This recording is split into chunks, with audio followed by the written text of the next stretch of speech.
Hi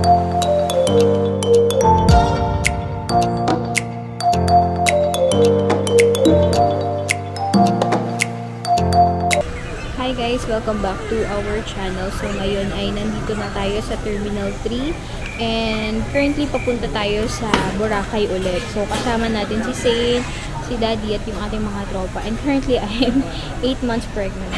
Ayan. So share ko sa inyo kung paano ba ang travel natin during pregnant na may kasamang infant. So ayan. Actually tapos na kami sa lahat, na check-in na namin yung aming maleta. Tapos, ano na lang, waiting na lang kami sa boarding. Wala pa kaming boarding gate. So, to be announced pa. Kasi medyo maaga pa eh. So, ayan.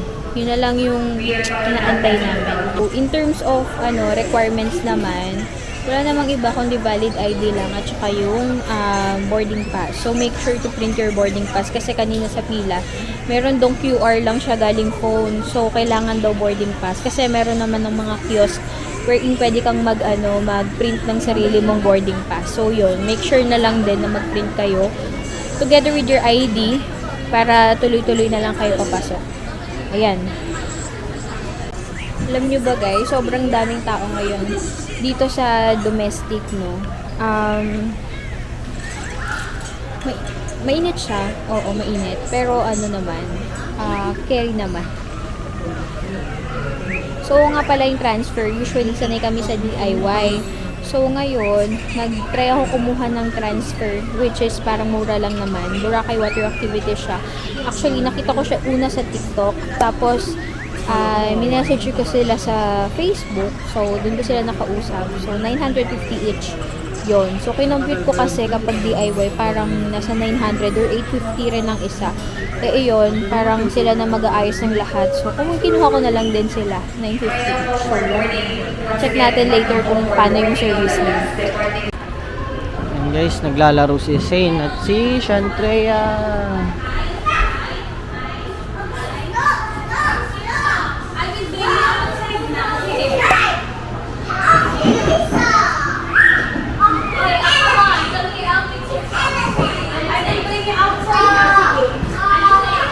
Guys, diba? Kung may dala kayong mga baby na makulit kagaya ni Saint, dalhin niyo lang sila dito. Oh, diba? Oh, wala na siya.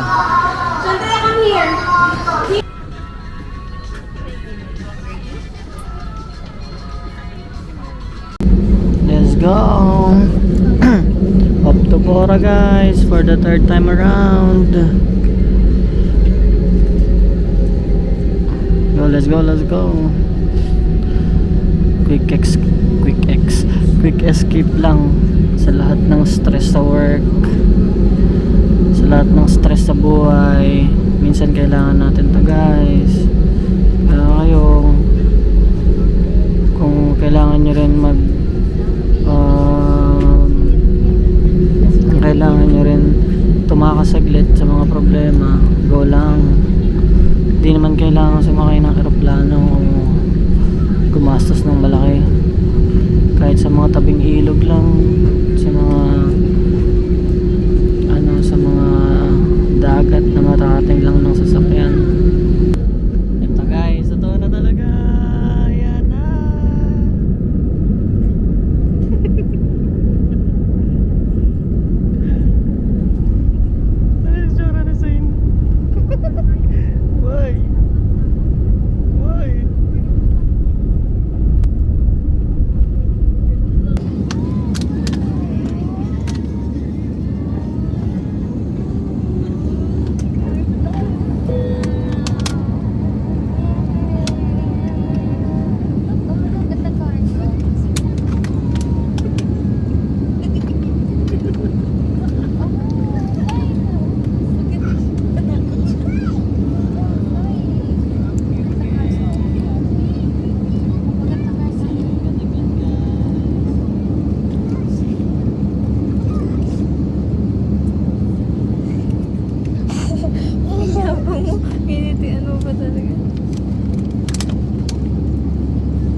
Guys, ito nung huling punta namin, dalawang punta namin, walang ganito. Pero ngayon may belt na.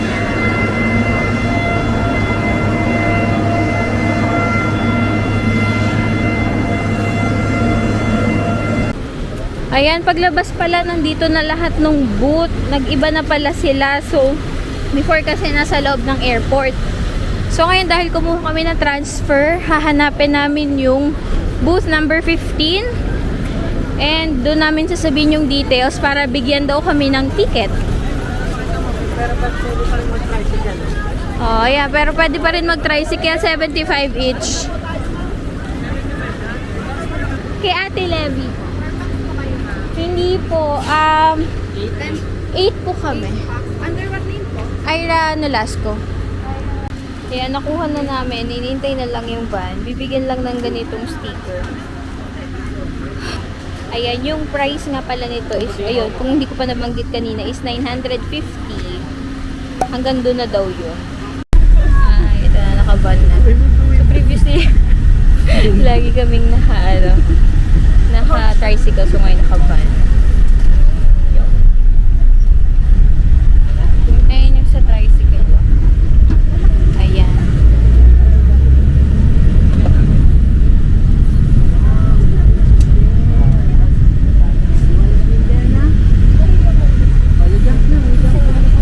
Isa to sa difference kapag ka DIY at saka transfer. Kapag DIY, magta-tricycle ka. Though meron din namang option na mag-van, 100 pesos each. Tricycle, 75. Tapos ito, 950 ang isa. Pero na yun, balikan na. Round trip.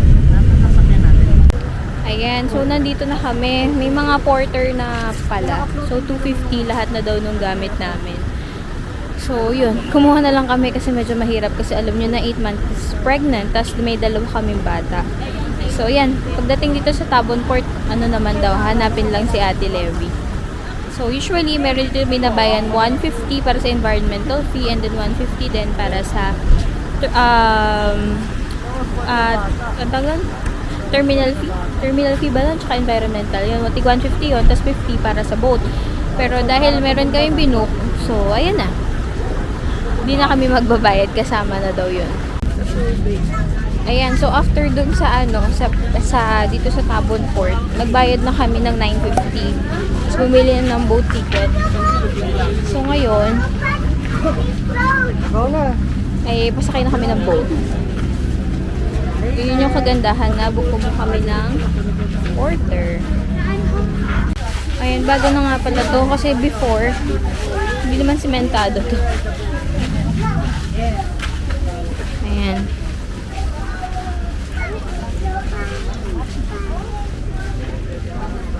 Buti na kumuha kami ng porter. So, 250 lahat-lahat na yun. So, bata na lang iintindihin namin. Ayan.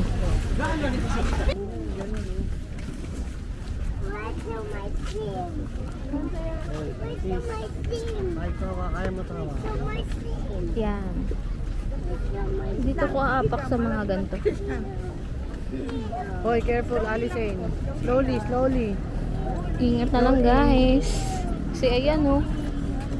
Oh my gosh. Slowly lang talaga. Hoy, no jumping! Suman ako na to, papalit ko to sa Manika. Okay po. Charlotte 1. Charlotte 1. Oh no. Putik na lang. Nasaan na yung Charlotte da? Oh no. Charlotte, hanapin mo si Charlotte. Charlotte. Charlotte 1 yan.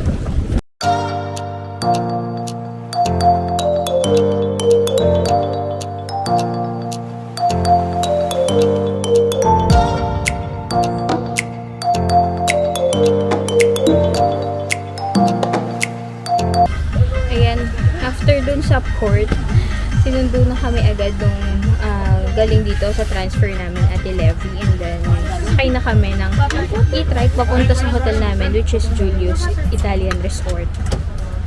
So wala na kayong binayaran na kahit ano, pero usually depende to kung saan yung hotel nyo, kung magkano.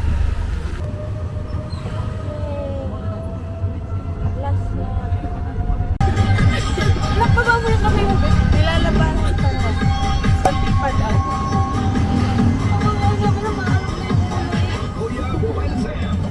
Yun nga yung feeling na gusto niya.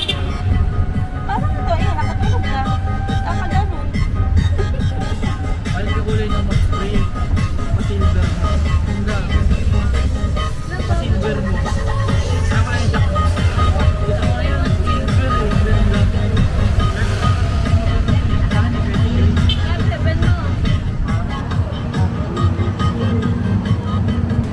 Ayan. One way na lang pala yun. So, ikot mo na dito. Tulo na laoy ni Sir. Ay, ito din.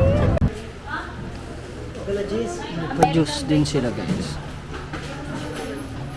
Kunin lang natin yung dalawa.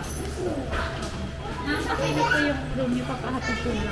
Okay po. Thank you. Kasi ito po may sarili na wifi po kayo dito sa baba. Iba naman. Okay po. Yung sa wifi po, andun naman yung details.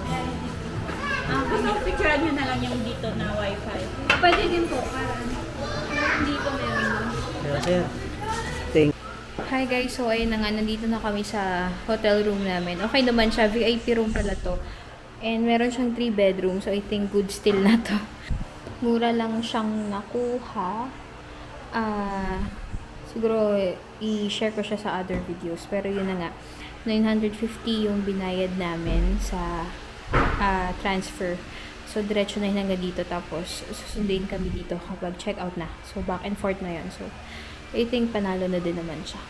So, yun lang para sa ating transfer.